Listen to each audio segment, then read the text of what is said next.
Let's break down a really provocative argument from commentator Victor Davis Hanson. He's using some seriously strong words here to describe what he sees from certain elected officials. So who exactly is he talking about? His focus is on top officials in Minnesota and how they're handling federal law.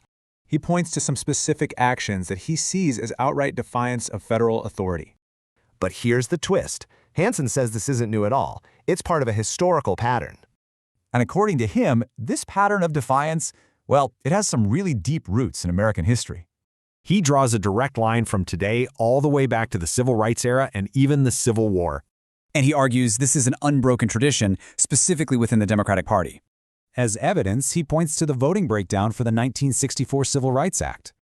Okay, so this historical link is really the foundation for his much bigger theory. He calls it the Neo-Confederate blue state model. So what does that even mean? He draws parallels across four main areas, from social attitudes right down to how they view the law. And in his view, this whole model emerges from the failure of progressive policies. So what's at stake here? Well, it gets down to a core constitutional principle. We're talking about the Supremacy Clause, which basically says federal law trumps state law. Hanson's warning is that ignoring this clause sets a really dangerous precedent.